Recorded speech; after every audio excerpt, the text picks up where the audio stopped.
Hello, Dr. J here. Welcome to my web series, The Real Story. These are stories about health and healing, and welcome to my weekly Q&A. I'm taking my question this week from Brian from San Diego, and he says, do men really need to worry about Kegel exercises or pelvic floor exercises? My girlfriend talks about them all the time, and guys really don't talk about it, so we don't have to worry about it, right? Brian, yes, you have to worry about it. You should be doing pelvic floor exercises. The main problem I have with men in my clinic is convincing them that they have pelvic floor muscles. You have these muscles. There's a big obvious difference externally between males and females, pelvically speaking. But on the inside, besides the fact that you have a prostate and I have uterus, the muscles are the same. They're just positioned differently. They're just structured a little differently, but they still contribute to sexual functioning. They still contribute to bladder and bowel functioning and to pelvic support.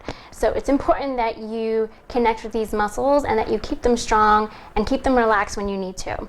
So the problem with men usually stems from the prostate.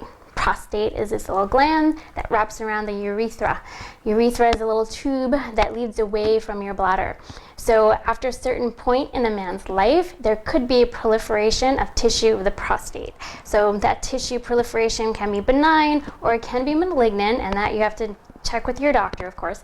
But because the gland is getting bigger, it squeezes the urethra and it could cause urinary dysfunction. So you may find that after a certain point in time, your urine stream is a little weaker and it may be just drips that come out of urine, and maybe you're straining to go to the bathroom, or maybe you're straining to have a bowel movement, and this causes the pelvic floor muscles to overwork. And overworked pelvic floor muscles can lead to spasms, trigger point, pelvic pain, and that just makes them inefficient and weak. So you want to make sure that you're in touch with pelvic floor muscles. I think women just in general, you're right, we talk about them more. I think we're more in touch with them, but men have them too, and you need to learn to work them and learn to relax them.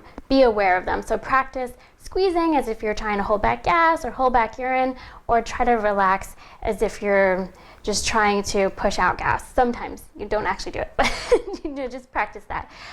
Be in touch with them. So you can also have prostatitis, which is an inflamed prostate, which can lead to pelvic pain as well.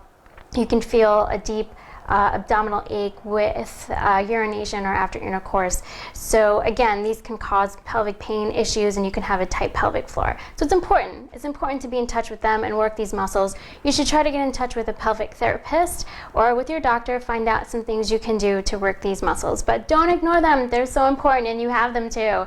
Men should talk about it more, and men tend to develop, prostate issues later in life. So it's important that you're in touch with your pelvis. So thanks for your question, and I hope that helped. And you can send more questions if you'd like to me through my website, drjagger.com.